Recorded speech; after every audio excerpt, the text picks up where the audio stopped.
Hey guys, how you doing? I hope you're all doing well out there. Today's video is all about a particular Gran Turismo 7 trailer that you've probably seen yourselves. It's the one that dropped back on the 9th of September 2021.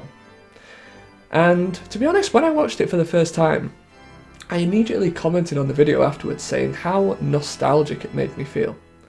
And I immediately felt a bit stupid for saying that because I thought, that's exactly how they wanted me to feel.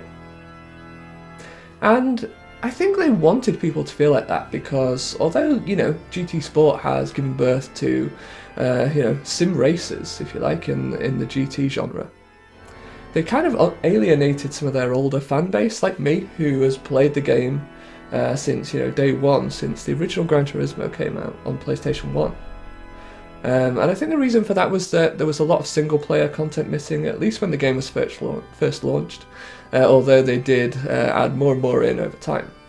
So I think they're probably trying to kind of hark back to all their older fans, try to get them a little bit more interested in the series again, while still maintaining that kind of sim racing aspect that is that's part of the GT games nowadays. So trying to appease both parties. But anyway, so if you watched the video, the trailer, and you thought the same thing as I did, in this video we're going to go into why you might have felt that way, what aspects of this trailer actually made us feel so nostalgic. And I want to say as well that I know other people have covered this topic already, but I just wanted to give my own take on it, so I hope you enjoy it. As the trailer begins, we see an image of the Polyphony Digital logo set against a night sky backdrop. I feel like I had seen similar shots before. And I think it's from the Gran Turismo 1 intro, with the night sky, the trees, and the Polyphony logo. Next we get an image of a Porsche 918. Now this is a reminder that it's not all about nostalgia. Gamers also want new things with every installment of the series, and I'm really excited to drive this car. But this scene with the Porsche lighting up its headlights is actually reminiscent of a similar scene from the Gran Turismo 5 intro. Back then, it featured a Nissan GT-R. But this really sets the tone for the video now. Expect a lot more comparisons like these, which were probably working their magic on your subconscious when you were watching the trailer. We then get a scene of some leaves on a racetrack, followed by the stands, the lights coming on, and the Castrol Tom Supra being unloaded from a truck. The most obvious comparison to make here is the intro movie from the original Gran Turismo. Notice the leaves on the track, the stands, the lights coming on, and also the truck opening up to reveal a car. Back then it was the Nissan R33 GTR LM road car. However, it's important to note the choice of car here. The Castrol Supra has been with us in one form or another since the very first game in the series.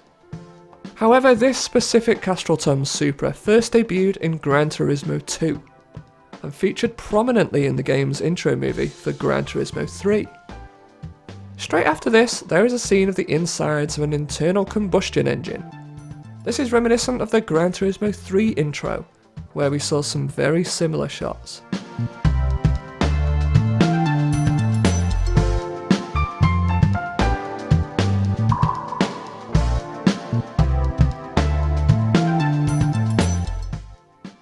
After that, there is a short sequence of the Gran Turismo logo forming together. Do you recognise this? Well, if you've ever played the original Gran Turismo, then you should, as a similar bit of footage was in that game's intro as well. So the next scene actually had me puzzled for a while, but I knew I definitely recognised it from somewhere. This scene shows a Toyota Supra in what appears to be an Italian setting. I believe this was replicated from a somewhat similar scene in the Gran Turismo 2 intro. It was a scene in the original Rome circuit with very similar lights. Take a look and see what you think. Of course, the Supra has been ever present in Gran Turismo right from the first game in the series. This is likely another intentional choice to pull on our heartstrings. Then we get a scene with the Porsche 918. Again, it's important to showcase new cars as well that we haven't driven before.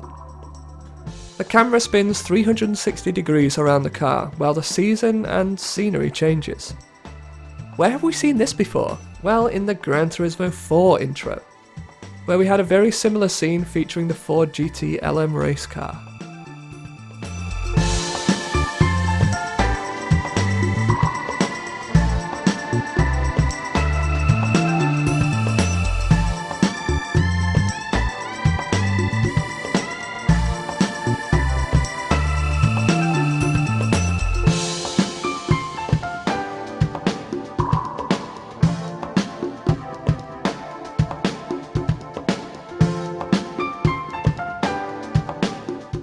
Shortly after this, we see an image of the Mercedes-Benz CLK LM, which first debuted on Gran Turismo 4, sometime after the CLK GTR was cut from Gran Turismo 2.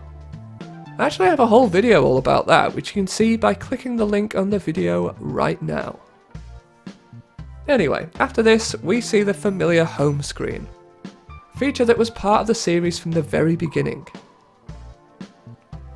We can see some familiar icons, including the coffee break, the memeing legend from Gran Turismo 4, although I hear that it's not going to be exactly the same in Gran Turismo 7.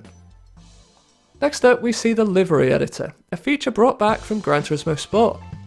Again, it's not all about the nostalgia of the old games, it's about keeping some of the more recent features that fans liked. We can also see some more footage of Trial Mountain here. The circuit was already announced a while ago, but it's a reminder that this fan favourite track is making its return. After this, we see some footage of the Scapes, a popular feature ever since its debut as photo mode on Gran Turismo 4. Interestingly, one of the locations is Tahiti, perhaps harking back to Tahiti Road, a Gran Turismo 2 exclusive track, as well as the numerous rally courses. As part of this section, we see a shot of a Unos Roadster against a Christmas Scape, something which was first featured in Gran Turismo 6 if I remember right. Next we take a trip to Brighton Antiques, seemingly a place to purchase classic cars. The first time in the series we were treated to something like this was on Gran Turismo 4, where we had the 80s and historic car lots. So this has not only been revived, but potentially improved in my opinion. Also, it's worth mentioning that this scene is reminiscent of a scene from the Gran Turismo Sport intro, which showcases some classic Mercedes race cars in a similar fashion. After this, we get a shot of High Speed Ring. Again, we'd already seen it at this point, but it's good to see some more footage of this legendary track from the original Gran Turismo. We also got a quick shot of Laguna Seca, which was first seen back in Gran Turismo 2. Then we can see the player can purchase upgrade parts for their cars, just like you would back on the original Gran Turismo. This time around, I believe we've got the largest selection of parts we've ever been able to choose from. Additionally, we can also see the player changing wheels, a feature first introduced in Gran Turismo 2. As well as replacing the rear wing of the car, first seen in Gran Turismo 5 if I remember right. We then get some footage on Tsukuba, which debuted in Gran Turismo 4. But take a look at the cars on track. Original Japanese muscle cars right from the original Gran Turismo. If that doesn't take you back, then nothing will. Then we get a bit more footage of the classic high-speed ring. Funnily enough, it's shown at sunset here, which was also the setting for the original beta high-speed ring that was only ever seen on the Gran Turismo test drive demo disc, as well as a couple of license tests on Gran Turismo 1. However, I don't believe this is an intentional throwback, but I reckon it's more of a happy coincidence. More footage of Trial Mountain next, showcasing a Gran Turismo 2 legend, the Pennzoil Nismo. Also, you can see the Alfa Romeo 155 touring car that first appeared in Gran Turismo 2, but first appeared in Gran Turismo 4 in this specific form. We also get another shot of the Castrol Tom Supra. And there's a shot of the Toyota Sprinter Trueno too, first seen on the original Gran Turismo. Okay guys, well I think that wraps up all the nostalgic elements of the Gran Turismo 7 trailer.